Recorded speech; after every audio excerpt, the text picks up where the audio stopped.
আসসালামু আলাইকুম ওয়া রাহমাতুল্লাহ। সুপ্রিয় শিক্ষার্থী বন্ধুরা, ভার্চুয়াল টিচিং একাডেমির বেসিক গ্রামার কোর্সের ক্লাস 4 দ্যাট মিন্স ৪র্থ ক্লাসে তোমাদের সবাইকে স্বাগতম। তো বন্ধুরা, এই কোর্সের প্রত্যেকটি ক্লাসে আমি বেসিক গ্রামার অর্থাৎ ক্লাস 1 থেকে শুরু করে ডিগ্রি এবং অনার্স লেভেল পর্যন্ত আমাদের যে গ্রামারগুলোর প্রয়োজন হয়, সেই গ্রামারগুলো ডিটেইলস আলোচনা করার চেষ্টা করব ইনশাআল্লাহ। তো তোমরা যদি এই ক্লাসগুলো মনোযোগ সহকারে দেখো, তো ইনশাআল্লাহ তোমাদের এই বেসিক গ্রামারে মোটামুটি একটা থাকবে এবং দক্ষতা তোমরা অর্জন করতে পারবা। তো চলো বন্ধু, তাহলে ক্লাসটি শুরু করা যাক। তো বন্ধু, আজকের এই ক্লাসে আমরা যে বিষয়টি নিয়ে আলোচনা করব, অর্থাৎ আজকের ক্লাসের যে টপিকটি সেটি হচ্ছে ভার্ব। অর্থাৎ আজকের ক্লাসে আমরা কি ভার্ব নিয়ে আলোচনা করব, অর্থাৎ ভার্ব কি, অর্থাৎ finite verb, non finite verb, এই তিনটা ভার্ব নিয়ে আমরা আলোচনা করব। তো বন্ধুরা, এখানে আমরা একটা ভার্বের চার্ট দেখতে পাচ্ছি, অর্থাৎ ভার্ব, তারপর ভার্ব কত প্রকার, ঠিক আছে, এবং ওইগুলো আবার কত প্রকার, এগুলো ডিটেলস কিন্তু এখানে তোমাদের চার্ট আকারে দেখানো আছে।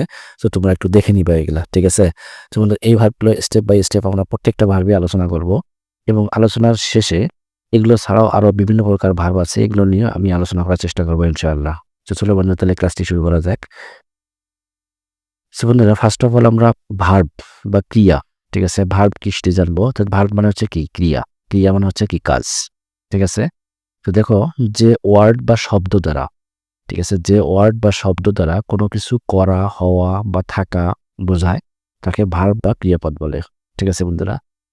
যেমন ধরো যে ডু, গো, রাইট, অ্যাম, ইম, দেখো ইজ, আর, হ্যাভ, এটসেট্রা, ঠিক আছে, এগুলো হচ্ছে কি ভার্ব।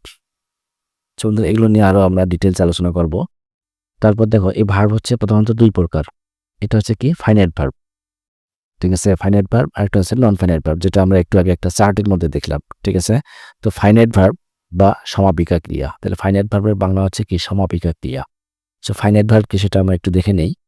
যে ভার্ব দ্বারা সেন্টেন্সের বক্তার বক্তব্য পুরোপুরি শেষ হয়, ঠিক আছে, যে ভার্ব দ্বারা সেন্টেন্সের বক্তার বক্তব্য, অর্থাৎ সাবজেক্টের যে বক্তব্য আছে সেই বক্তব্যটি পুরোপুরি শেষ হয়, ঠিক আছে, এবং যে ভার্ব সাবজেক্টের পার্সন ও নাম্বার অনুযায়ী পরিবর্তিত হয়, যে ভার্ব সাবজেক্টের পার্সন ও নাম্বার অনুযায়ী পরিবর্তিত হয়, তাকেই ফাইনাইট ভার্ব বলে বা সমাপিকা ক্রিয়া বলে, ঠিক আছে বন্ধুরা। সো এখানে আমরা কিছু এক্সাম্পল দেখতে পাচ্ছি। First example, I go to market, ঠিক আছে, হি গোজ টু মার্কেট। তারপর দেখো দে গো টু মার্কেট। বন্ধু দেখো, এখানে আমরা তিনটা ভার্ব দেখতে পাচ্ছি, গো, গোজ, গো, ঠিক আছে। তিনটা ভার্ব কিন্তু একই টেন্সে আছে, that means present simple tense বা প্রেজেন্ট ইনডিফিনিট টেন্সে আছে এখানে, ঠিক আছে ভার্বগুলা।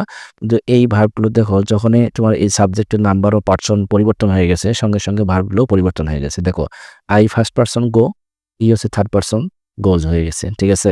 আবার দেখো, এটা থার্ড পার্সন প্লুরাল নাম্বার, এখান থেকে এখানে কি পার্সন চেঞ্জ হলো, আবার এখান থেকে কি নাম্বার চেঞ্জ হলো, ঠিক আছে। এটাও দেখো থার্ড পার্সন, এটা থার্ড পার্সন, কিন্তু এটা সিঙ্গুলার, এটা প্লুরাল। এগুলো পরিবর্তন হওয়ার সাথে সাথে ভার্বগুলোও পরিবর্তন হচ্ছে, ঠিক আছে।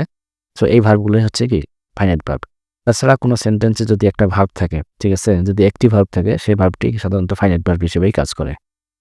তো বন্ধুরা, আমরা এখন নন ফাইনাইট ভার্ব সম্পর্কে জানবো।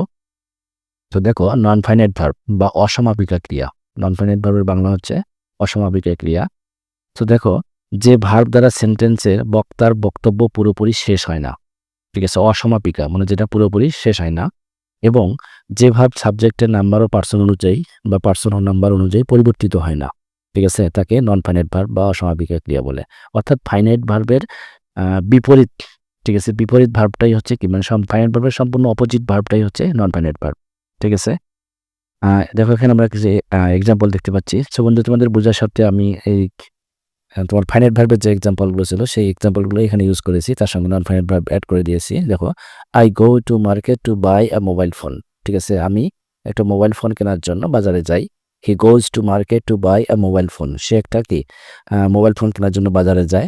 দে go to market to buy a mobile phone, মানে তারা একটা কি মোবাইল ফোন কেনার জন্য বাজারে যায়। তো বন্ধুরা, এখানে দেখো তিনটা ভার্ব আমরা দেখতে পাচ্ছি। দেখো, গো, গোজ, গোজ, ঠিক আছে, গো, গোজ, গো।